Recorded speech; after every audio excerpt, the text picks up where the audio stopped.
Say that there is a normal person. She or he sees their family, their mom, their dad, their dog.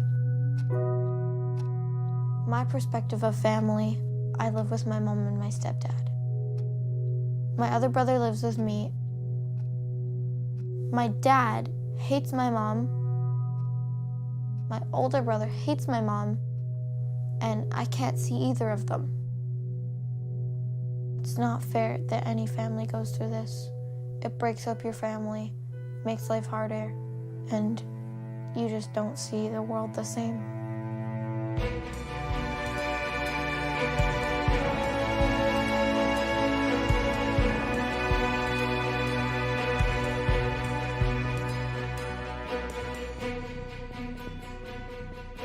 Every 60 seconds, a child loses contact with one parent permanently because of what's going on in the family court system. One parent gets to be a parent, and the other gets to be, at best, a visitor, and at worst, completely erased.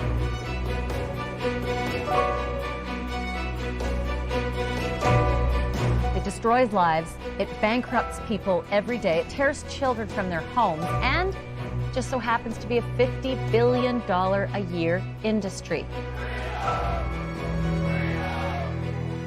It's an epidemic that people don't realize that this country and other countries are going through. Nobody wants to talk about it until it happens to you. This isn't a father's rights issue. It's not a mother's rights issue. It's a human right issue.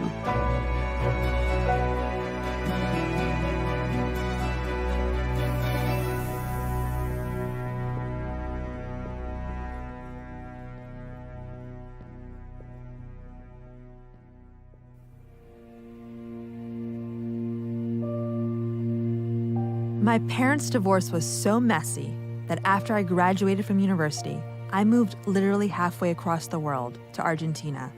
Anything I could do to get away from them. But divorce and its effects on kids kept following me. And I made a film called Erasing Dad, Borrando Papá, that exposes the discrimination fathers face when they want to be in their kids' lives after divorce. The film's release caused the law in Argentina to be changed so that moms and dads could share joint custody. It also helped me to heal and reconnect with my family, and I returned to the United States. I wanted to make a follow-up film, and after a post on Facebook, my inbox was flooded with desperate pleas for help. Why were all these families reaching out to me, a filmmaker? Why were the family courts unable to help them? I decided to tell the stories of the ignored victims of family court, the children. I was only 5 years old. One day we're all good, we're all happy, and then the next is like, oh, my dad's no longer in the picture. I didn't really know what was happening at the time. My first memory that I have is my parents fighting. I have more bad memories than good memories. The day my dad moved out was extremely hard. I was crying all the time.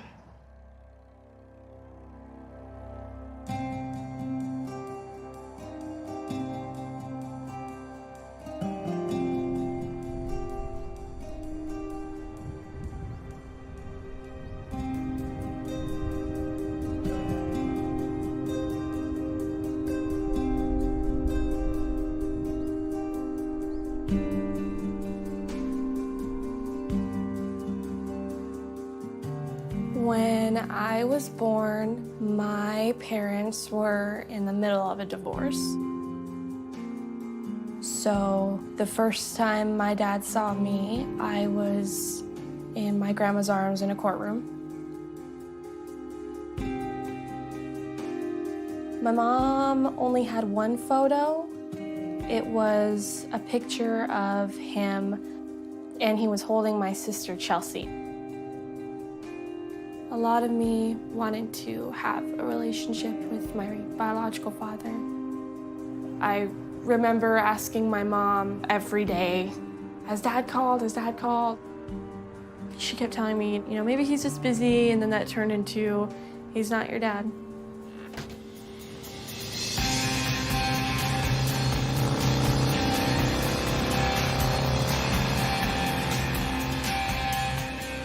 I was informed that basically he was poison to me and he would manipulate me if I was ever in contact with him.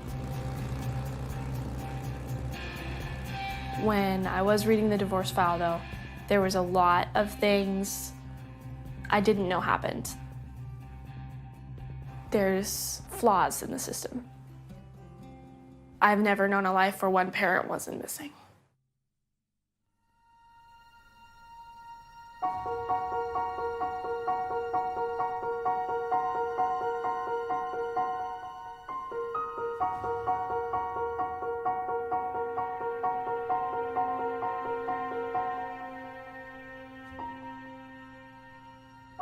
I think that as a child, like I kind of knew it was coming subconsciously. You know, there's moments that I have flashbacks where I could see, you know, the door close. I could be standing in the hallway, just hear them screaming, so I just kind of disappear. So when my parents got divorced, I was 12 years old. My father was like, pack your things. We're gonna go, you know, visit your grandma for a little while. When they left, he pulled him out of school, and I didn't know what to do. I was so overwhelmed with what was going on. I was living up in Pennsylvania because I was in the military. They ended up in Virginia.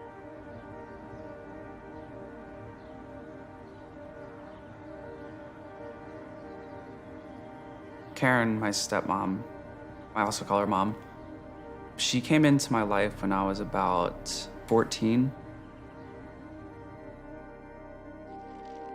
Initially, I was there practically every weekend.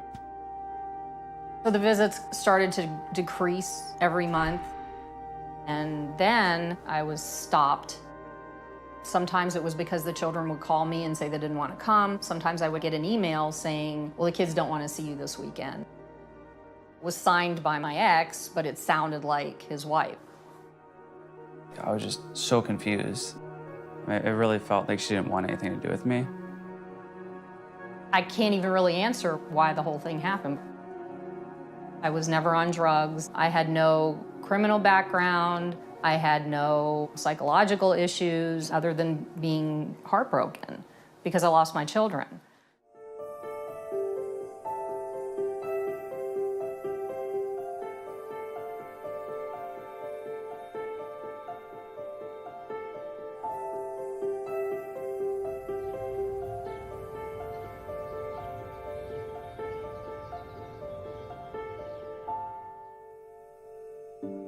Me and my older brother had a really good relationship most of our lives. And we would play video games together, and everything was normal, like a normal sibling. My older son always looked up to his father. My ex-husband and I separated, and at that time, my son realized that if he didn't side with his father, likely he wouldn't have his father in his life. So he had to choose mom or dad. And I think it was a survival mechanism, and he chose his father. It just seems like one day out of the blue, he's just angry at her. He would come home from their dad's and say I was horrible and demand whatever their dad wanted at the time. Then he would always say, like, I want to kill her. That wasn't my son, but he was being so influenced that that's how he had to act towards me. Oftentimes she just starts crying on my shoulder, but I don't know how to help her.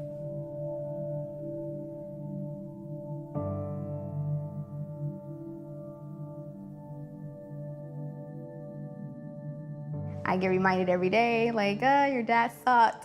My dad and my stepmom sat me down and discussed with me how awful of a person my mom was. I don't think my mom wanted me to have any contact with my father. Growing up, I learned to hate him. As I got older, my dad said, you owe your loyalties to me because I've been here for you and your mom hasn't, and your mom left you. It's a constant reminder because I am my father's child, so.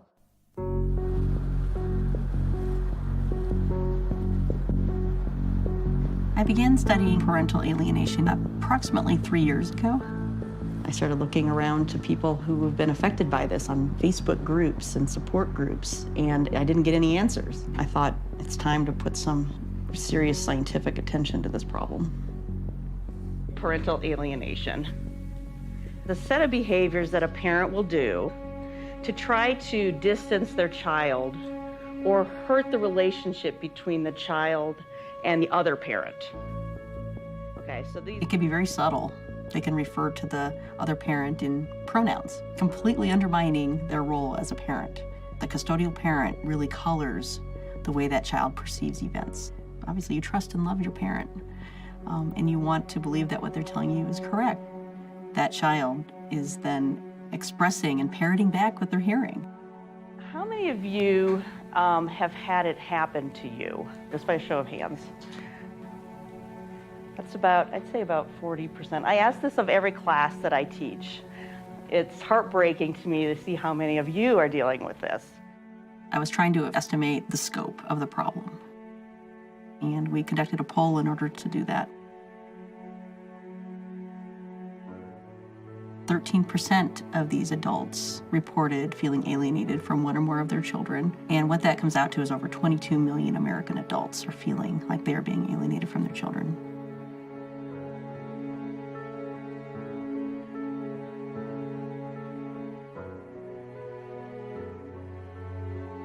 If there's 22 million adults dealing with this, that's over 22 million children. And the mental health consequences on that child are severe and long-lasting.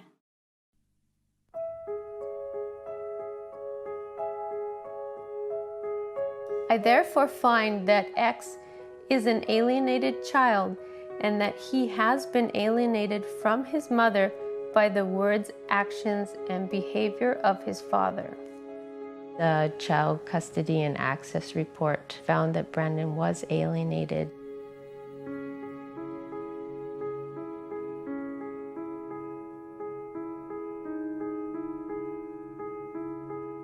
I knew something was wrong before that. I just hadn't heard of a name for it.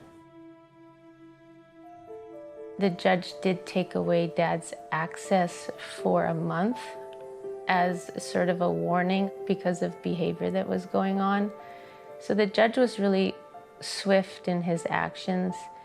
But the problem is, if one parent wants to make things difficult, it's almost impossible to get things in front of the judge. If they're not turning up for their court dates, if they're hiding from process servers and things, they can drag it on, and the judge can't do anything about that.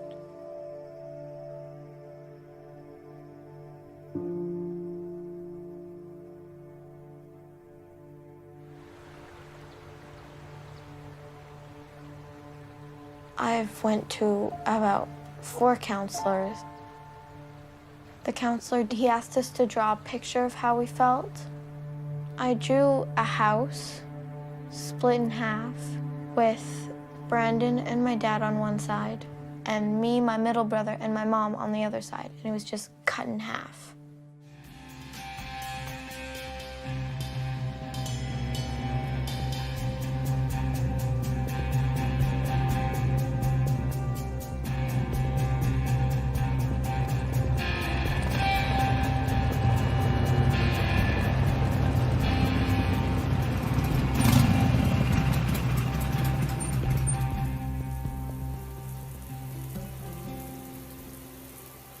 I ended up leaving high school in my second sophomore year and went to beauty school at 15. See how your layers kind of cascade together now? My ex and I divorced while she was pregnant with Ashlynn, and then we had a big argument over the phone, and the next morning I was served with a restraining order. This was a permanent order of protection. Kept everything. It amazes me that I go through all of this, and nowhere in here does she say I'm a bad father. Our divorce is our divorce. What we went through, what she did to me, what I did to her, what our relationship was, has nothing to do with our children.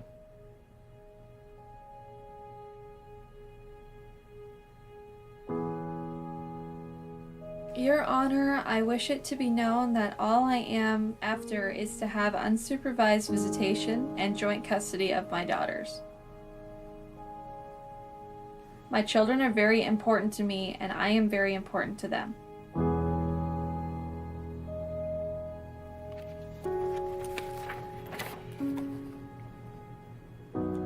This was the worst paper I ever had to file.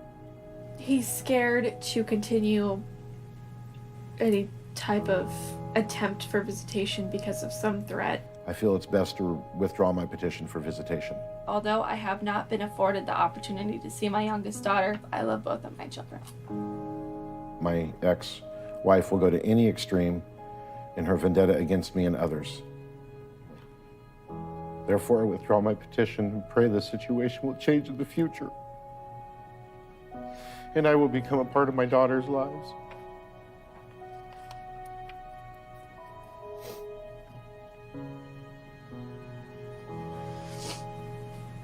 It's just hard because you're,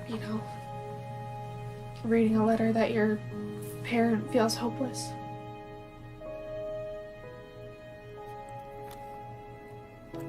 I lost him.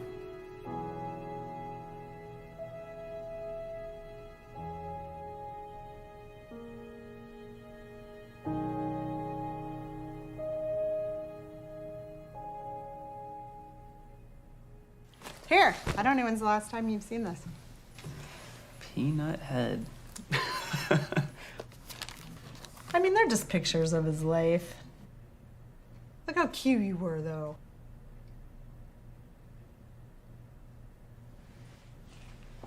I should give this to you.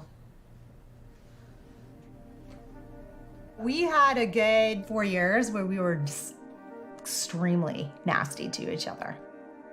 It was almost like this enmeshed situation through divorce where it was like team mom or team family in Virginia. My family started asking me about the divorce and my choice. I felt like my support system was right there in front of me, so it was a pretty simple answer at the time. You can always look back at a situation and say, oh, I probably could have done this and, been a little nicer about it or welcomed her more, but had better conversations. But no, I think she disappeared on her own.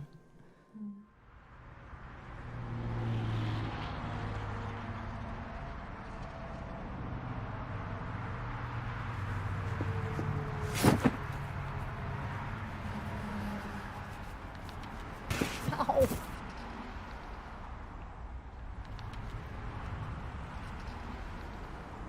This is a transcript of when I went to pick my kids up.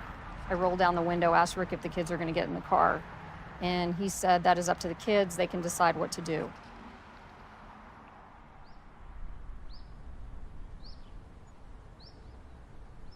No, they do not have to come to the door. They don't, yeah, I think they do.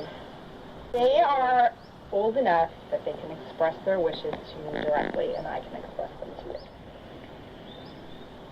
I'm not the one who's telling you can't see them, hon. It's not me. It's never been me. It's them. Really? Okay. You ready to go? Sure. All right. Here we go. I was calling the police, I called the courts, I called whoever I could think of to help me, and they were like, "Oh, no, sorry, there's nothing we can help you with. Unless they do something physically harming the children, we can't intervene with this." I just went through all these emails, and this is all the stuff I had to provide to the court. So I was more angry with the courts than I was with what was happening, because they wouldn't, it was like, it's almost like the thought that there's no gray area. It's all black and white. It was almost like they were looking to assign blame to somebody rather than figure out a way to make it work for everybody. All I wanted was to have a relationship and be able to see my children. And I felt that there had to be a better way to do this, and what I was experiencing was not it. I think it was about 8 There was a custody battle that happened. When the divorce was final, I saw my dad every other weekend. It was supposed to be 51-49, my dad to my mom. Eventually went to I was only living at my mom's. My mom hired the most expensive lawyer to make sure that she got sole custody.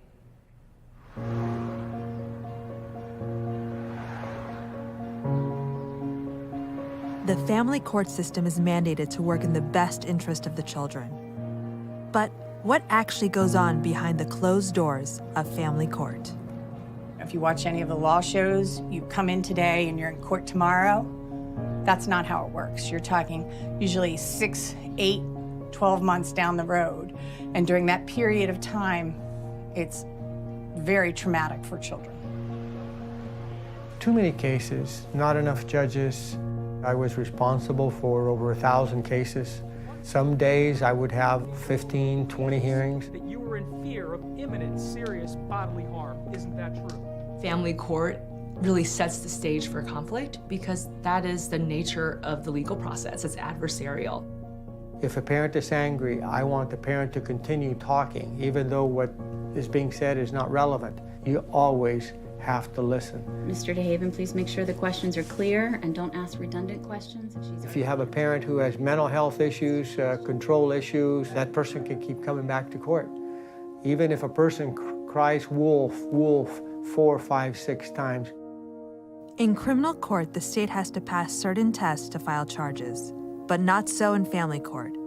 One parent can bring the other parent back to court for something as serious as domestic violence or as petty as not liking the food they feed their child.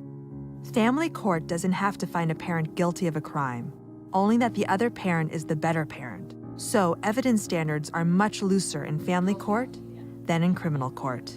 They are not looking for clear evidence to support or refute either parent's claims, and that's very problematic. We have a lot of stereotypes that are negative for the fathers. They're more abusive or aggressive than mothers, that they're deadbeat dads. Would you agree that's a definition? We have a lot of very positive stereotypes about mothers being the better parent. However, if a mother works, that is often used against those mothers. The other pattern is that the father will make the mother look like she's crazy, and everybody looks crazy in divorce. While the courts are mandated to work in the best interest of the child, nowhere in the civil code is this term defined. So judges, custody evaluators, and psychologists can make findings based on opinions that they don't have to justify or show scientific evidence to validate. Approximately $28 billion has been an estimate of how much this costs a year for family court involvement. It's to psychologists who have to get assigned or appointed by the court to make an evaluation. They get paid thousands of dollars. Expert witnesses that parents have to call. It's an industry because all of these pieces play a role. I've had at least 4 or 5 counselors and doctors, 3 or 4 lawyers.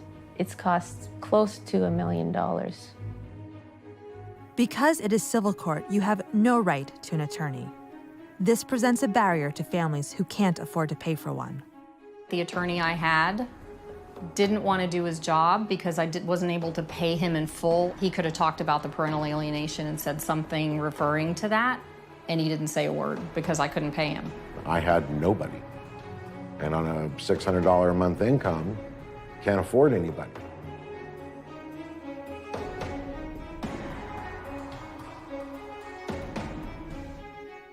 How is destroying a parent financially and emotionally in the child's best interest?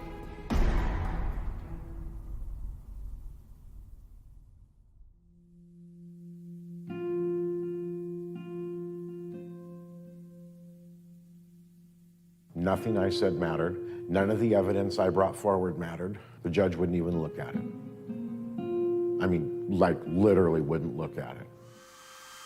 My ex said plain and clearly that there was nothing that I could do to get to see my kids.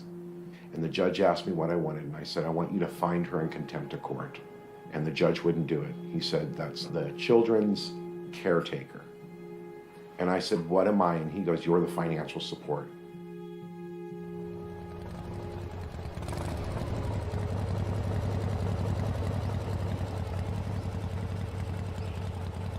And I get a phone call from my ex. She said, your children want to see you. They want to be in your life. And I said, how soon can you come over? When I first met my dad at 10, I remember pulling up in the car and he was like smiling like ear to ear.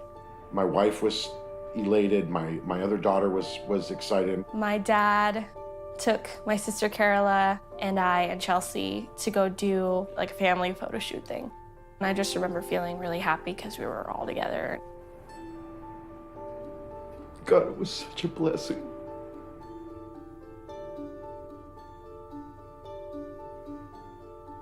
It was actually a very good visit. We met at a park, so they were able to play on the toys and feed the geese. I knew he was somehow family in one way or another, but it's like I didn't know him. It didn't really feel like a father-daughter thing because I didn't have that sort of connection with him. I think I was 4. They got to come stay for a little bit. We used to play Polly Pockets together. He made me feel very secure about every issue I ever had growing up, wondering where he was. He got a tattoo on his back of my birthday, and I was informed by my mom and my stepdad that that tattoo got removed, and it hadn't. The visits with my dad ended kind of abruptly. My ex said, you know, with what they take out of your checks for child support, I know that you struggle. And I would like to help with that. So I have an idea. The last time that I remember seeing my dad, he was signing papers.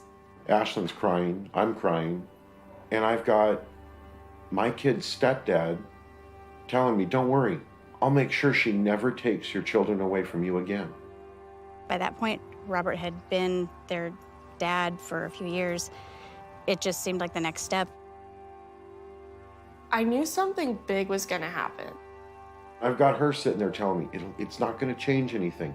You're still their daddy, you're still their daddy. And the minute the papers were signed and the car doors were shut and everybody drove off, that was the last time I saw him. The purpose of me meeting my father when I was 10 wasn't really about what I wanted from it or anything like that. It was just to get the adoption to go through. I signed my rights.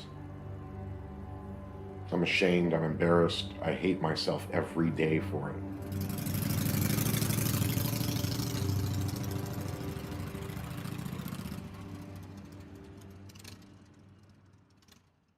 It sometimes felt as if my parents wanted me to choose sides. Like, they'd be like, what do you think? They basically left it up to us whether we wanted to see him or not. To pick a parent at 5,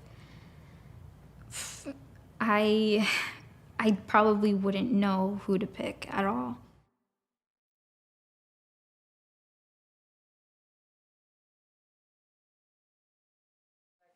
His knees are icicle.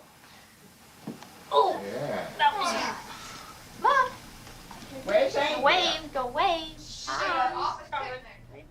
I found out that Brian was adopted by Karen, I believe, through an email. Ooh, okay. I was angry and heartbroken. This is that when you adopt somebody, everything about the person disappears and it all starts over.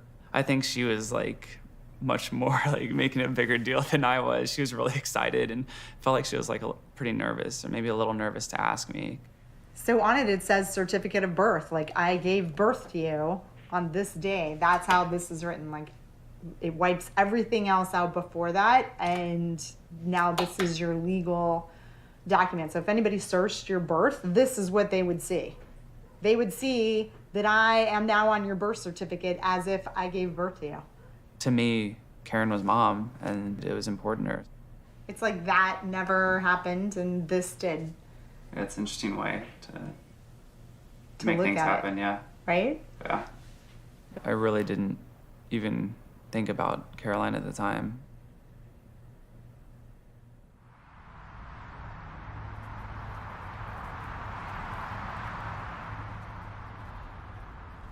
This is a card I sent to my daughter that I took a picture of so she would know that I sent it. And I did that with many cards that I sent them. This was a photo that was taken when she was little. Oh, God. All right. The adoption paperwork for Katie. I received an email from Karen saying that Katie wanted to be adopted also.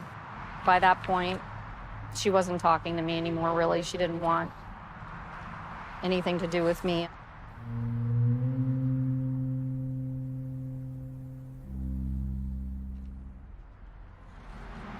It just says who we are and my consent to the adoption. How do you feel when you read that? Not good.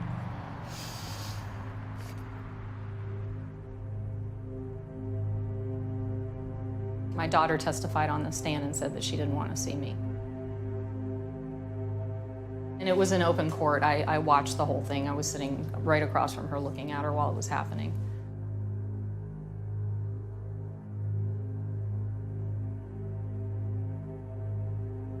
As soon as society and the legal system starts to ask a child, who should you choose to live with? Who would you like to live with? Then right away, they are asking a child to make a choice about who's a better parent. And that means one parent gets to be a parent and the other gets to be, at best, a visitor, and at worst, completely erased.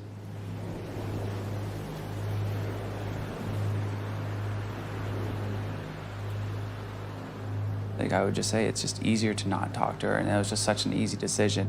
And in reality, there's no way that a decision like that could have been easy. So in turn, that's how I started building my walls. They're like screw you walls, like no one's getting in here. As a kid, we just don't want the stress of having to figure all this out. I think the parents a lot of times aren't even conscious of the conflict they're creating for the child or the way they're manipulating them.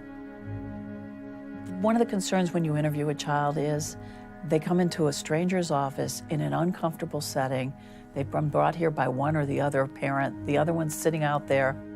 They feel incredibly conflicted. And so I don't know that we get accurate information from children when they come in. I just want to see my mom. Sophie, do you want to go see your daddy? Can you tell me why? Because I don't.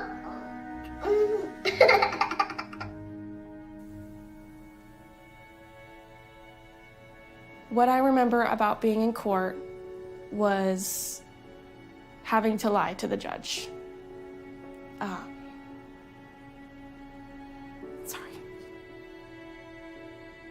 I had one case that sticks in my mind where the child wrote me and told me that all of the things she had complained about in detail had all been a lie.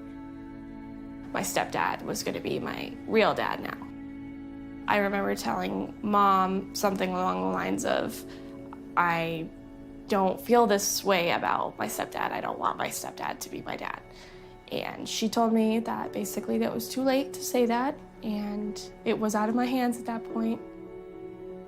I was scared, to be honest, so I lied. And I said, yeah, I'm okay with this. I'm comfortable with this. This is what I want. And I felt a lot of guilt for that for a long time.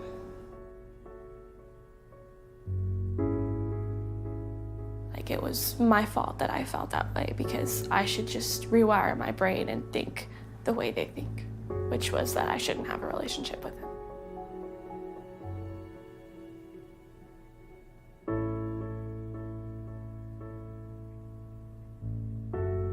I started smoking when I was 12, cutting myself regularly. I don't recall any kind of follow-up or checkup. I was never talked to by a social worker or a psychologist on anything about it.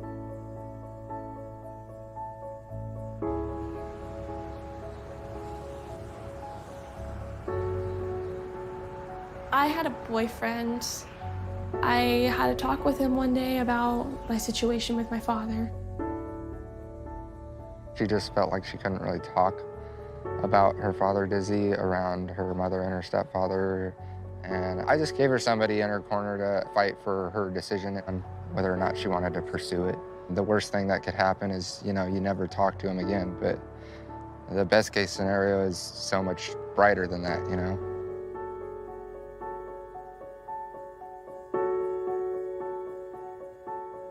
I contacted Dad. I was on the phone with my dad for the first time since I was 10, and it was like the most crazy feeling.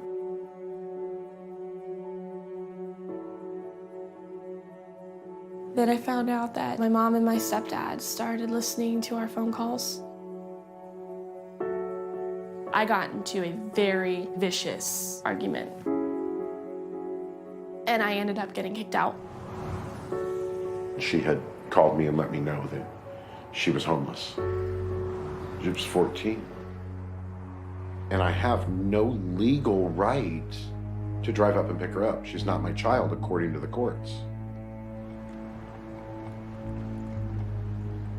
They came to pick me up, my stepdad and my mom, and basically told me that if I wanted to live in that house and have a happy family, I needed to cut ties with my real father.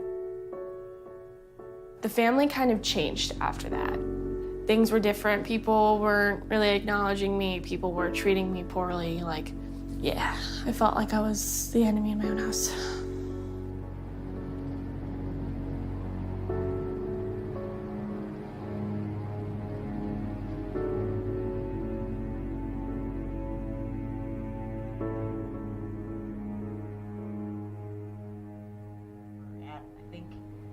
About 60 or 70 of these interviews. Just like with domestic violence, people blame the victim. What did this parent do? They must be doing something to make this child not want to see them.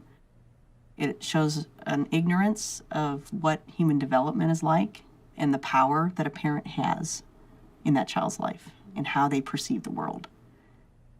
This child has been brainwashed. They hate that parent, or they inherently don't trust them. They don't like them, and they don't have a good reason for it. My dad had my brother snoop through my mom's paperwork. And I got to the point where I resented going with my father. I would yell at him. I would say, I hate you. Why are you doing this? It was always ingrained in me that my mom was the enemy and that I shouldn't want to see her. And how much of a liar she was, and all these terrible things about her that I knew wasn't true. What goes through the mind of a child trained to hate a parent? We talked to Candace, who was brave enough to come forward. I became deeply fearful of my dad. Iranian culture is not exactly popular in the United States, and my mom showed me that film Not Without My Daughter. We're not going back, we're staying here. I want us to live in Iran. And told me this is what your dad's culture is. They're all kidnappers, they want to steal children and hurt women. She really wanted to erase our identity. It was really a very slow process of conditioning me into accepting statements that I otherwise would not have believed. My dad would go to hug me and I would reject him. And I confronted him every chance I got to scream and yell at him about why he was a bad person, why his culture was so bad, and rejecting everything that made him him.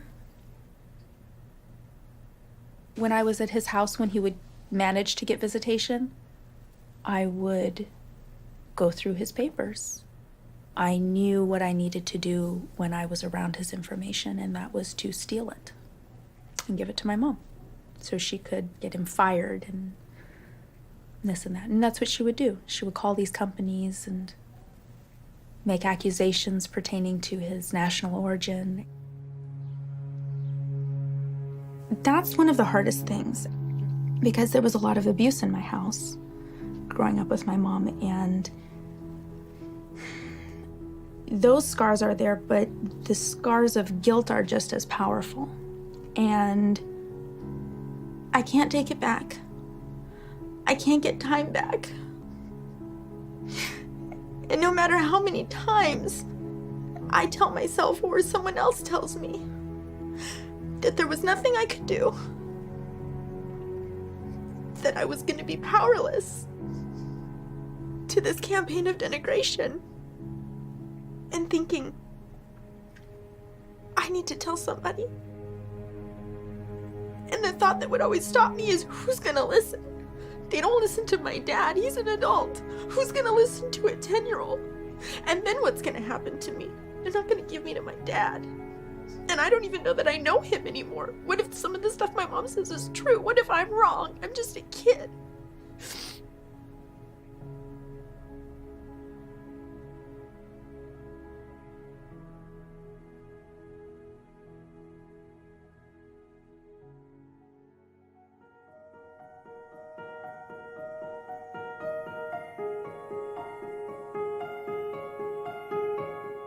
After half a decade in family court, a drastic ruling.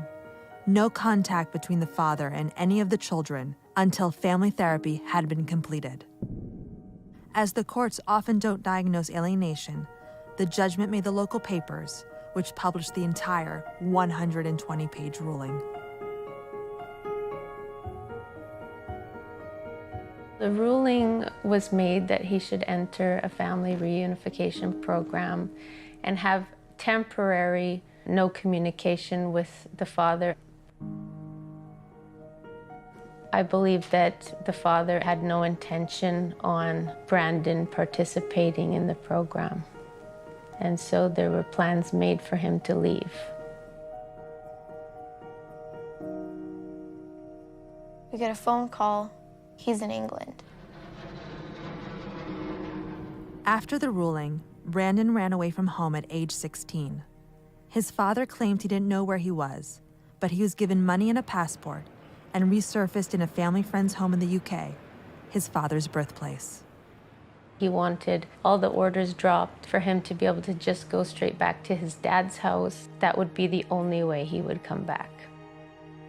I'm going to read the CAFCAS report from Child Protection Services in the UK.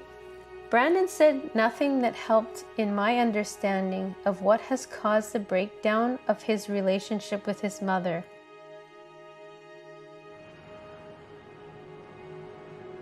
The judge in England decided that he could stay there and he would be made ward of the court and that she could not force him to get on the plane to come back.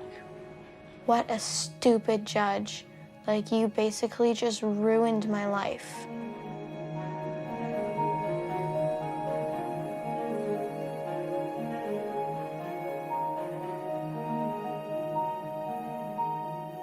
It is just like a death. You completely lose your child, but it never ends. It's like walking around with a knife in your heart and it just keeps getting twisted.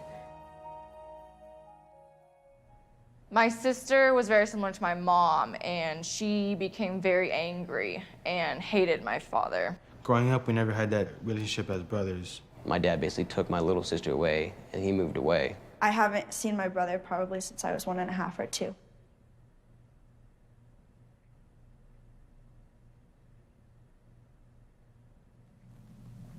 After I hit like 5, I didn't see them again until she was 18. I just remember when my dad got a phone call from the two of them, orchestrated by somebody else, saying that they didn't want to see us anymore, and I took it personally. I had this like permanent idea that my sisters didn't want to be in my life. I tried to reach out to Chelsea on like 3 separate occasions, and she told me she didn't want anything to do with me. Did she give you a reason? She didn't give me a reason. I never knew that.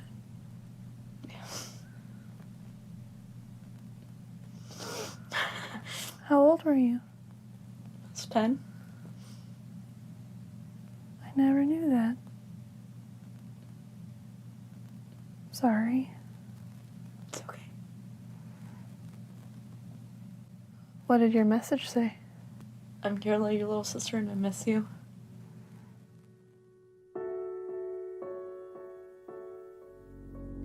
The last time I spoke to my older sister was through a message that I sent her on social media. She'd been at odds with mom and dad for a while. There was something she said that just rubbed me the wrong way, and I just shot her a message and let her know, that really upsets me. I'm uncomfortable with this. I need some space, just because I needed to not be a part of that. And she put it on my mom as, you know, this is you telling Chelsea what to do. This is you pulling Chelsea away. The Facebook post, it was like a picture of an angry woman, and it was something about, go ahead and disagree with me. I'll just say you beat me and you'll never see your kids again. Don't get me wrong, I totally agree that there's always a bias in a divorce court. Sometimes the men, you know, are made to look like the bad guys. It really sucks. But he kept deflecting this like towards my mother. It made me angry.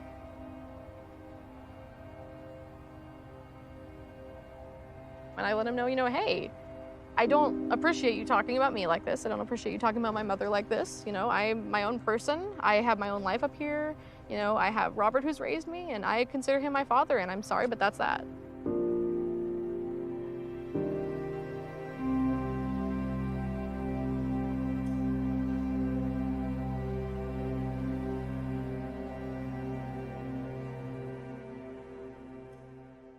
My parents fought about everything from who pays for the sport. They are the kind of people to fight over money a lot. My dad wasn't helping out whatsoever, and my mom was like, no, you know, you have 4 kids. Decided to, you know, file child support, and that takes, you know, most of his money out of his check because he's working at a grocery store. So what is that, you know? Nothing.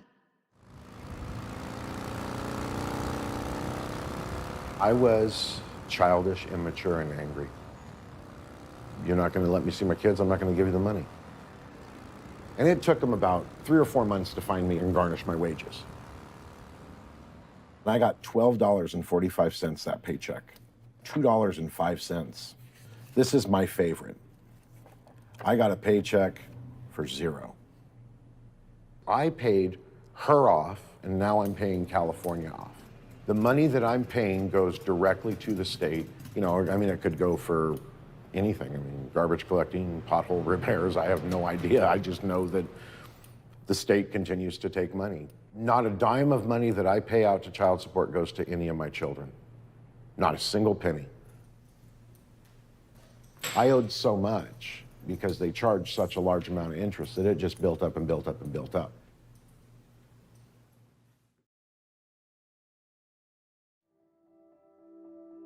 Dizzy isn't the only parent who found himself in debt to the child support system. The child support system can lead to parents being erased. Child support creates a financial incentive for parents to fight for more parenting time. In many jurisdictions, more custody time means more child support, with even 1 extra night making a huge difference. States also earn more federal dollars to enforce child support. And if shared parenting means no child support, then there is a disincentive to grant joint custody or to make it the default option. A parent can lose their driver's license, passport, and even be incarcerated for not paying child support. But because it's civil court, you have no right to a public defender. And the worst part? In many cases, the support doesn't go to the kids. The state keeps flat fees, percentages, interest payments, and will hold on to all of it if the custodial parent receives welfare. The billions of dollars spent on child support enforcement could be spent on programs that help families, like mediation, mental health services, and enforcing custody orders.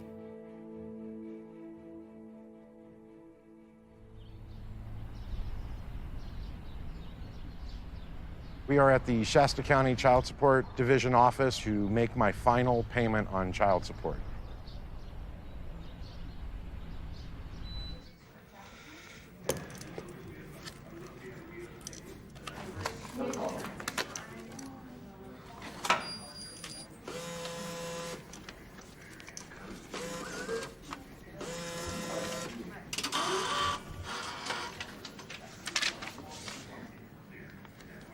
That's it.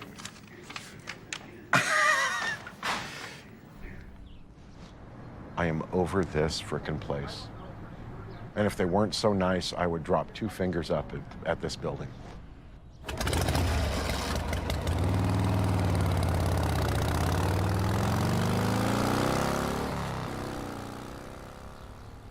No one comes out saying, I want to be a bad parent. I want to be a bad dad. Life circumstances, as well as things that happen to them, do that. And most of that is about economics.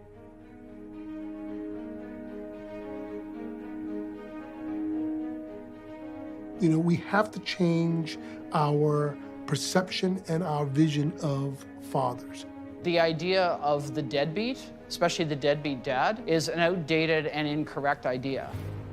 Anybody in here want to share a situation where they're paying child support, but they're not able to see their children as much as they would like to? All in all, for all my kids, I pay $1,175 a month in child support. And I have seen my twins 2 times in 9 months. I wasn't able to really put up much of a fight in court because I was making $30 every 2 weeks. These fathers are not deadbeat, they're dead broke. When I speak to some men who vent their frustrations about the child support system and why they're angry, I explain to them that child support is a business. If you don't pay your child support, you're gonna go to jail.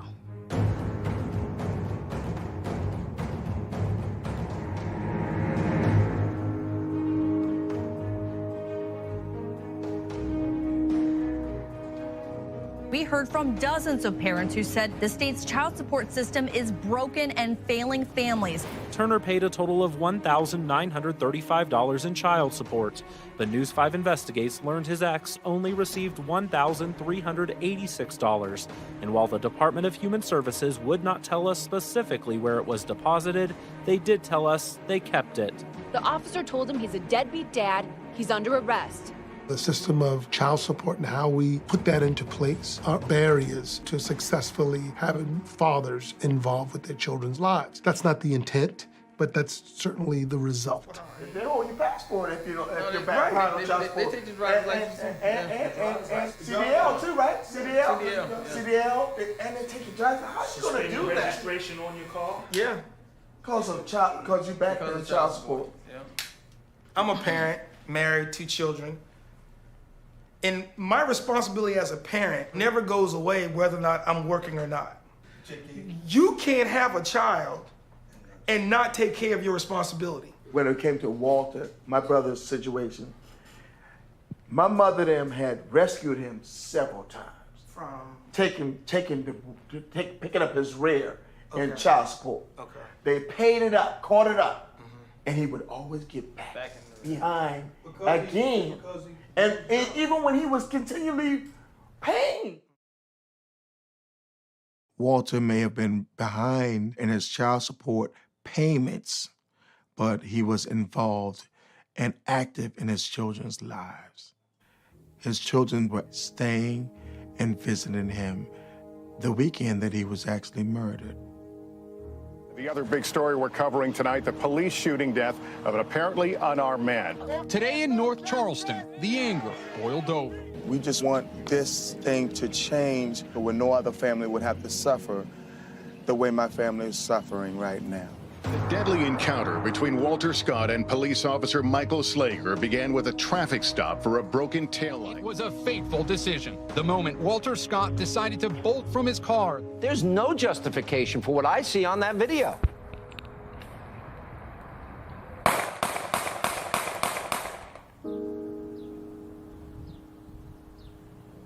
I don't know why Walter ran.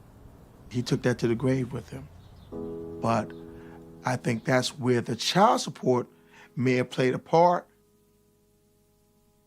It wasn't like he was trying to hurt his children. He was caught up in the system. A warrant had been issued for Scott's arrest. Court documents show he owed more than $18,000 in child support payments.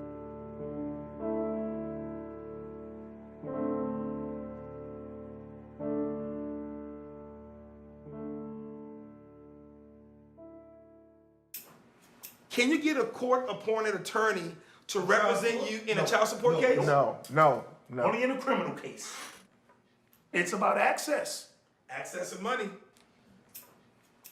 But does the judge give the father information about what his rights are as a father. Like 40 people in there, he moving cases in and out. He ain't got time to educate you. And you have no idea that you could get joint custody, shared custody. That's not their job. The ultimate goal in family court should be what? The child's best interest. To preserve the family.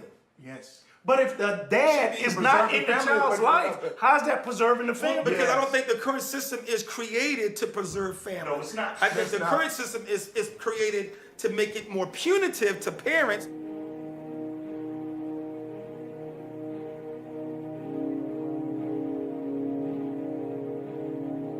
Once he got out, the child support was still being due, but he was not able to pay because he lost his job for being arrested. How does the system expect you to catch up when you're locked up? He'd already been arrested twice prior to him getting murdered. I believe Walter was not a deadbeat dad. After paying thousands of dollars back, then still being behind, there was no catching up. So what do you do? I don't think a man should have to die or feel so upset about the child support system that you don't care and you're gonna run for your life.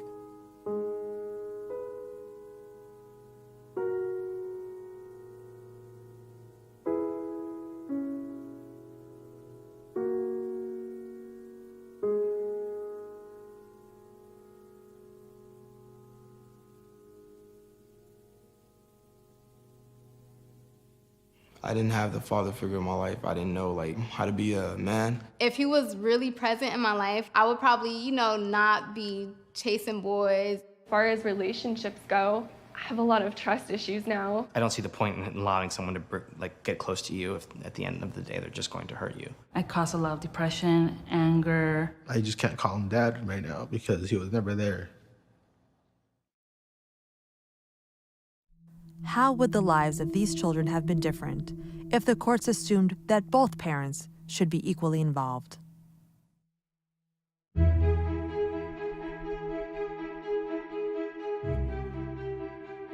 A new bill making its way through Lansing would make default custody 50-50 for both the mother and the father following a divorce. Public support for it is huge. The legislators told me that they had more calls to support the shared parenting bill than they did the football stadium. This bill sets the stage so a child, which is in their best interest. Residential responsibility is the best for the children.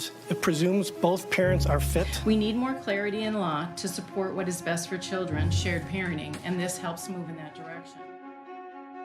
In any family, whether it's a man and man, women and women, it doesn't matter. There's a yin and a yang, and that's what makes a family work. Put in there your research. A default shared parenting plan would be when two people are separating. It would be presumed that both parents will have an equal role in terms of decision-making and custody with their children. If there is abuse or some other problem, then you would have a custody evaluation happen. We now have abundant research that shows that children do much better if they have shared parenting. It's even more important for children who are going through divorce to have a healthy relationship with both parents because it buffers them from the conflict. We just assume that children who move 50 times a year would be more stressed than those who live only with one parent. The packing did suck, but I got to see them every other week, and now looking back, I appreciate it a lot more. I am convinced that the Swedish system where you don't have any money to gain from a divorce is beneficial for children. We have a system where very few separating couples go to court. Most people just solve this between themselves.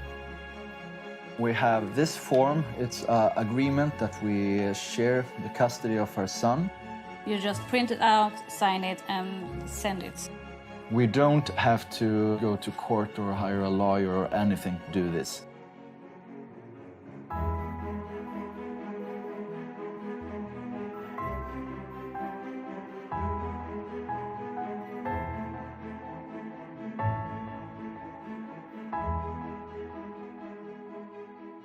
In Malmö, Sweden, sisters Eleanor and Anna have spent equal time with their parents since they separated over 15 years ago. It works, does it? We have two different lives, more or less. You know, you have your life at mum and your house at mum, and then you've got your life at dad's. I find that really fun.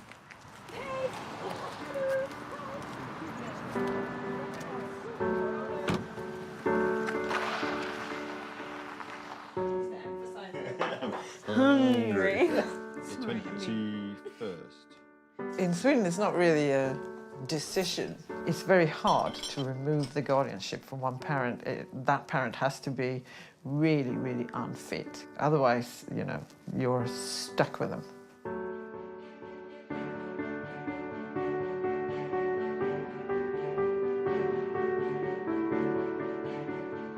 What parents discuss in Sweden when they split up is how the children should live more than money. It's obviously not perfect. If one of the parents doesn't want to cooperate and makes it difficult, then they're always going to do that. But if the basis of the law is going to be split evenly and both parents are going to be involved, then at least you have a better starting point. Think about the child. It's not just what you want, it's what they're going to grow up with and what they're going to have. And this is their life too, it's not just yours. Great news is also that if the marriage itself was more conflictual, but you learn to get along better afterwards, kids do much better. If default shared parenting became the norm, the legal system could be more focused on things that really are significant, documented child abuse cases. It would be wonderful if people thought, this is sort of where we're starting, and only if we prove that we cannot do it, that's when we have to move to this adversarial process. It would really change the face of how people manage divorces.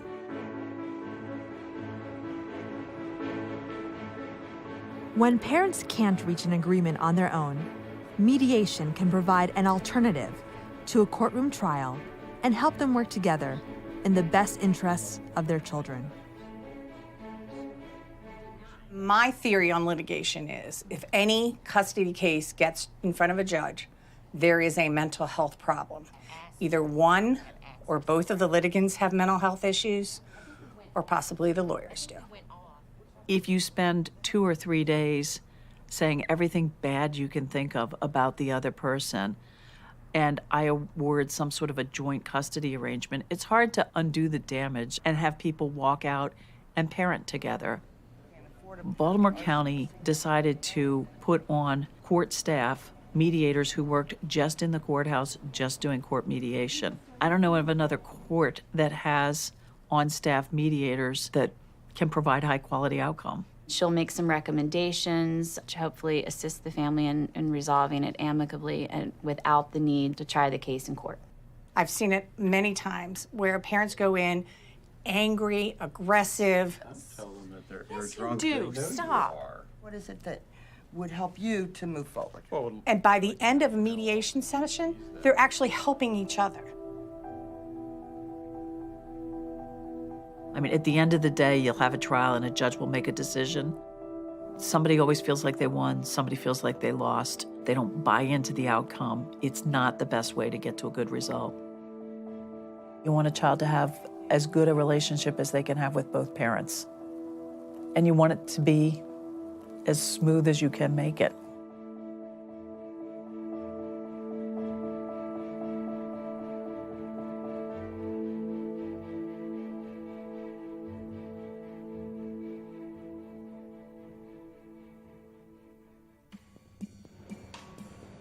There's a lot of incentives to keep things the way they are, particularly by the American Bar Association and other folks.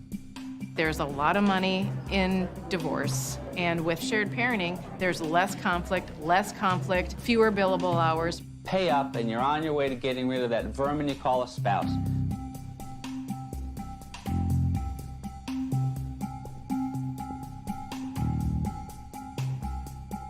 There's very real potential for this state to lose federal funding, and I'm talking millions, possibly hundreds of millions of dollars.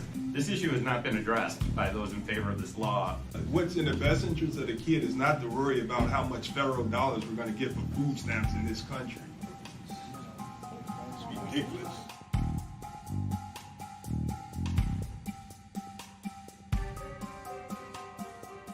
I represent the Family Law Foundation. The foundation is respectfully against the bill. In Florida, when the bill advanced through the Senate and the House and was on its way to the governor, the Bar Association spent $110,000 to hire emergency lobbyists to defeat the bill. In North Dakota, they've been sued and lost because they misused $70,000 to run an advertising campaign against the shared parenting ballot initiative.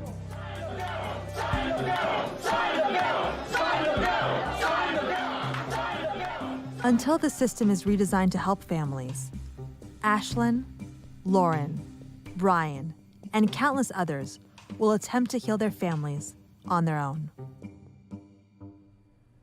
My advice to parents divorcing with kids is to be respectful to each other and watch how you act around your children. I would ask her if she could keep my siblings and I out of it. I know she didn't do it intentionally. They need to always let the child know that there's love and support no matter what happens. To just be there for your kids. Don't be afraid to ask for help.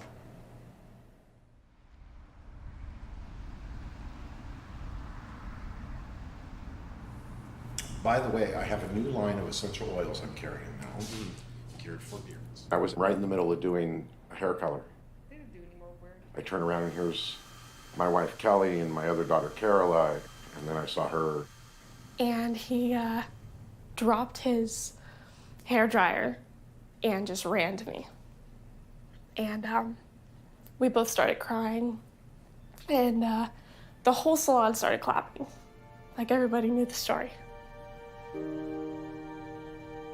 It was like a scene out of a movie.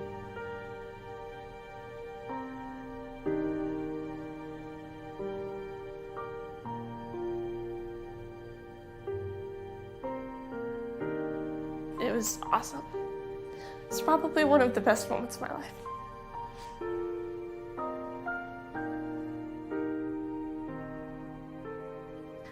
It's amazing living with my dad. He's great.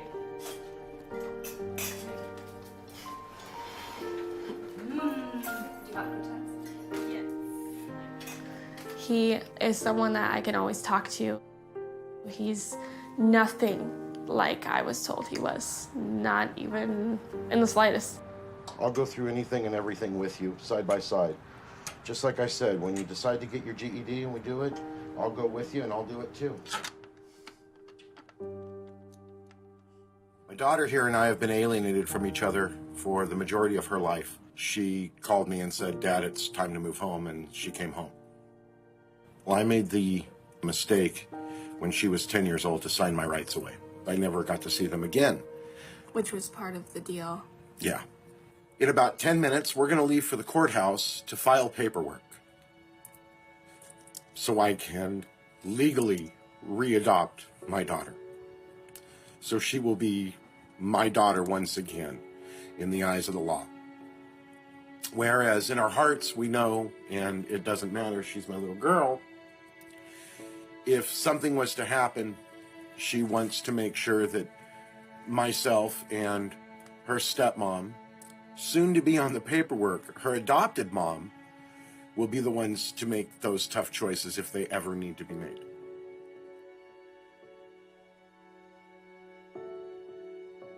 I think she's always gonna be my mom, and I'm always gonna love her. It's just, she kind of lost the title of mom.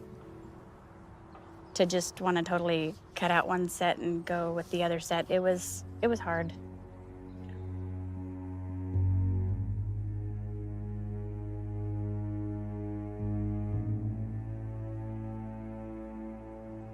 After a while, I felt like since I had kind of done a similar thing, maybe I just need to back off and give it some time and go from there.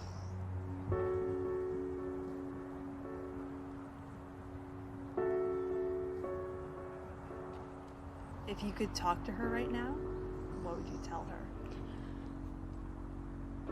If I could talk to her right now.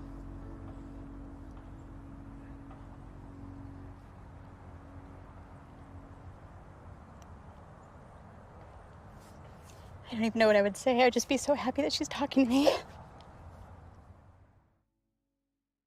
Sometimes when you see children as they grow up choose a side, perhaps even going towards the parent that they didn't grow up with and rejecting the parent that they did grow up with, what they're trying to do is avoid conflict. It would be great if they could find a way to have relationships with both parents, and as they grow up, be able to explain to both parents, I'm not getting in the middle of this, I'm going to have a relationship with both of you, and I don't want to hear it, basically. But I don't think that all children feel that assertive even as they grow up.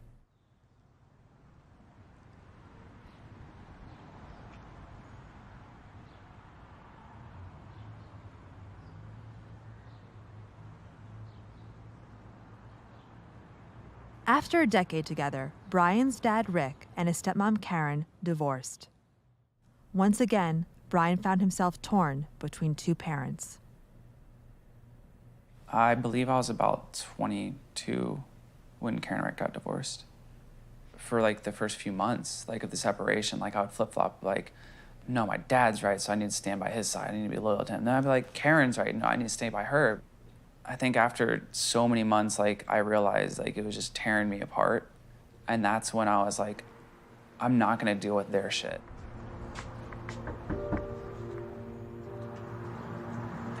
Hey, baby, how are you? I think that's probably why, like, I was able to have that relationship with Caroline as well. It's like I could choose this route of what some people call loyalty, or I could choose the route of having my own independent relationships. And your sister was sitting in the back seat. Guess who that is? It's a good-looking kid. Yeah. So I'm guessing me.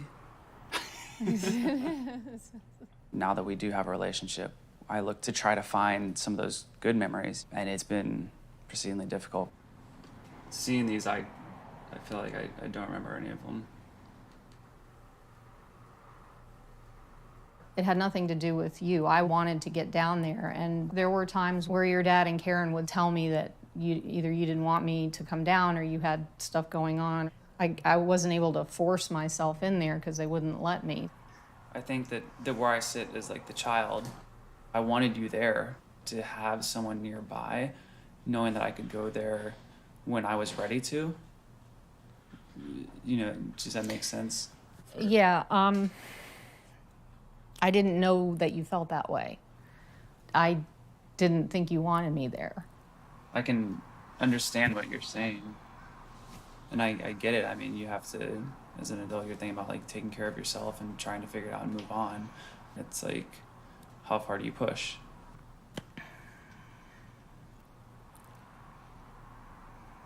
At one point, your stepmom sent me some pictures that we had taken with us in it, and she cut me out of the pictures and sent me the other part back with a note that said, "Thought you might want these, Kay." And it destroyed me, and it broke my heart, and I didn't know what to do.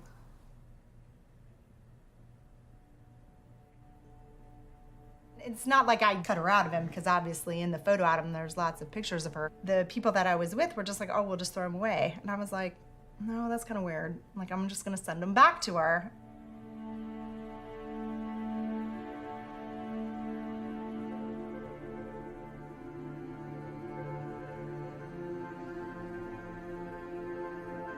I've judged you guys, I've judged all of you for different actions, and it's like, we still don't always mesh at the same time, and we have our disagreements, but I learn more from those than I do from being alone. And I don't like that more than having to go through it and just forgive and move on. Life right now is just forgiving and moving on. It's so much easier just not dealing with people's shit. Yeah.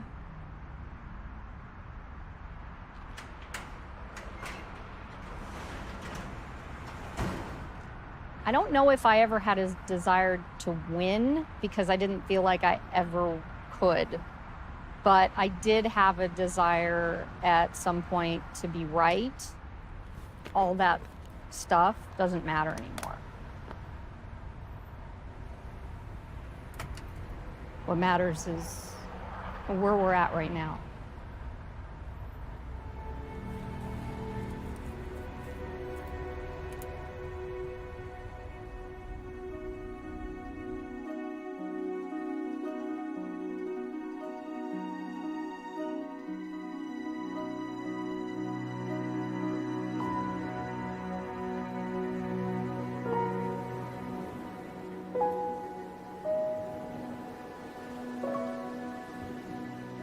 I think that was the best thing that happened to me in a really long time. Hearing you call me mom.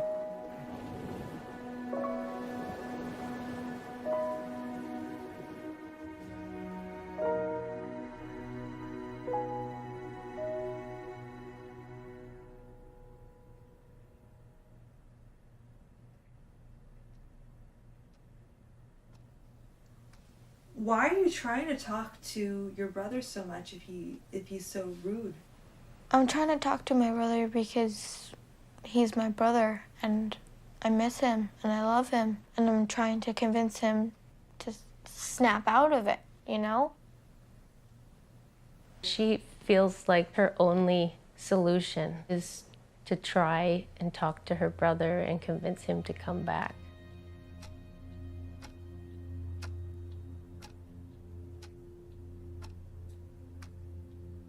My actions do not put me in the wrong, as your mom has caused me so much trouble over the years. I want a relationship, but if you cannot respect that I don't want anything to do with her, then we will have to wait until you're older to talk. I said, it kind of seems like you hate mom more than you love me. I did have to grow up a bit faster and cope with all of these big words like alienation. You can tell mom that I now have this conversation of proof that you've been alienated against me. I think I might send this to my lawyer because I'm not alienated, you are. I said, why can't we just be normal siblings and talk about normal things? Even though we aren't normal, why can't we pretend like we are?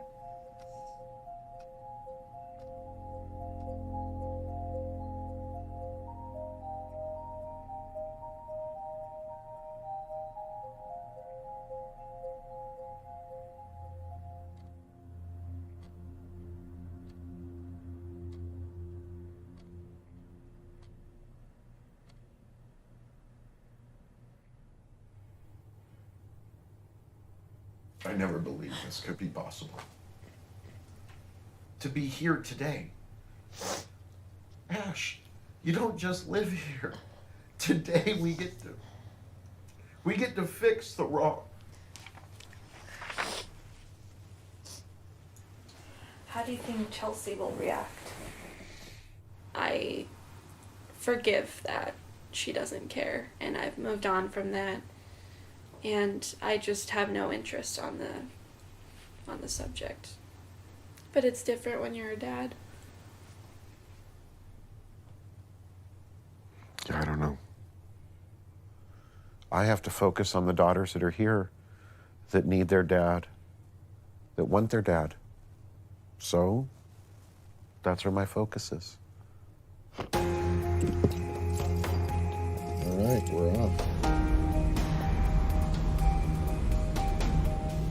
I am writing this letter regarding illegal adult adoption between my stepmother and my birth father. My biggest fear here is that because I sign my rights away, the judge is going to look at this case a little bit differently. My birth mother alienated me from my birth father for over a decade. I mean, I'm a father that, quote unquote, voluntarily relinquished my parental rights, and now I'm trying to get them back. How are you doing? We didn't have it back. I was trying to get off. Don't drop it. You know what? I am preparing myself for anything. Because, I mean, there's an order of protection in place right now. I mean, that's on my record. They run my name, they see an order of protection. It's going to list who it is. It's going to list the children.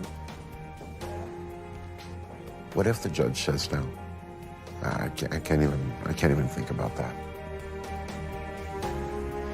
This adoption is the missing piece to my puzzle. Not the ending to my story, but a new beginning. Sincerely, Ashlynn Marie Lerner. Okay, so congratulations.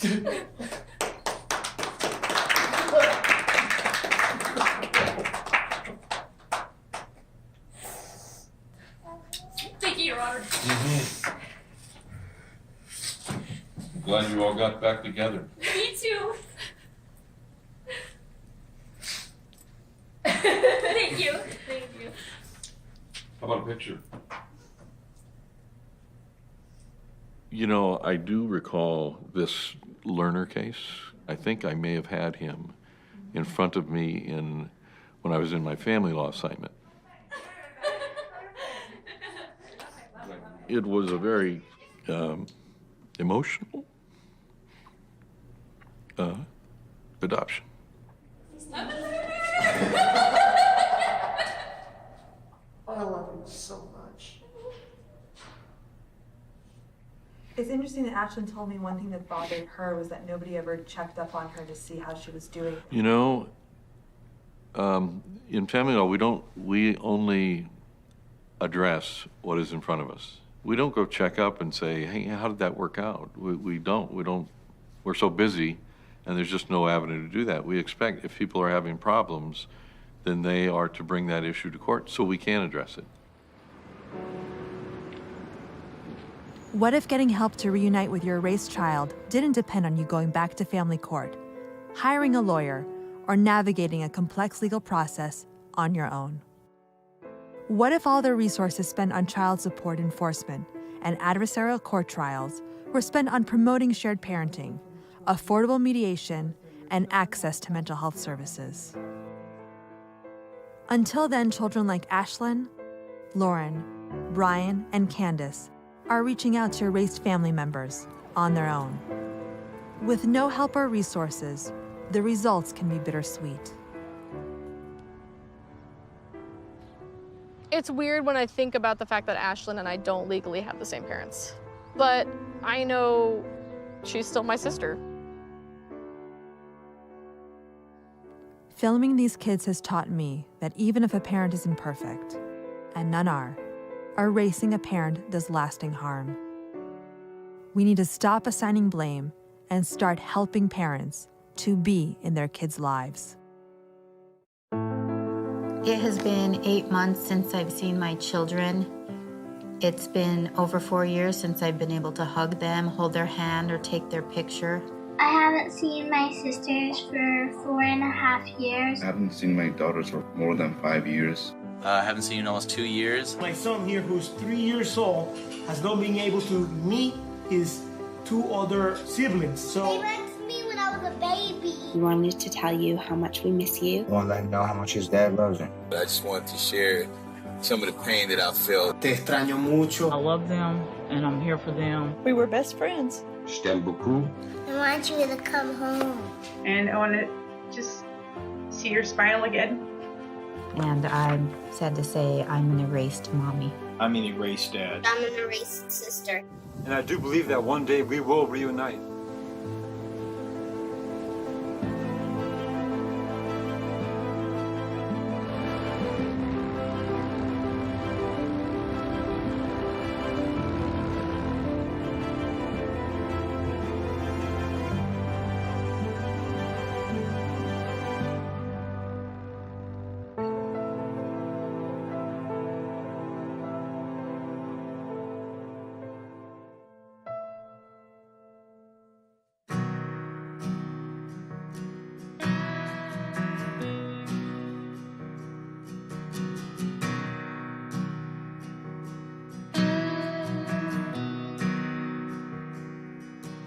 I took my time getting off that plane.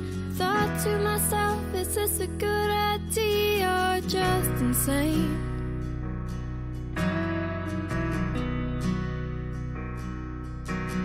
All this way for a man I've never met. His name ain't even on my birth certificate. He's nervous too, I bet. So much inside me I would like to say, but I'll just say,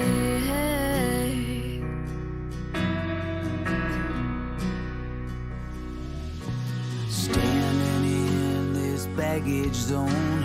I couldn't feel any more alone. Is this the way she felt the last 18 years? Thinking I chose not to be around. I had no idea until she found me. And now she's standing here. I didn't want to let the words get in the way, so I just said, hey. Hey, I'm glad to finally meet you. Share my story, what I've been through, to find a part of me that I never knew. Time and distance seem so small now. Kinda takes my breath away. How much of me I see when I look at you. A new chapter in my life began today when you said, hey.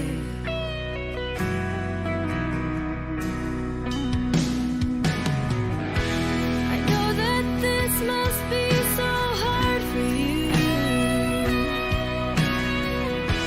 I think it's so brave that you asked me to. I wasn't sure of the right thing to do till I heard that little word, and then I knew. Hey, I'm glad to finally meet you. Share my story, what I've been through, to find a part of me that I never knew. Time and distance seem so small now. Kinda takes my breath away. How much of me I see when I look at you. A new chapter in my life began today when you said, hey.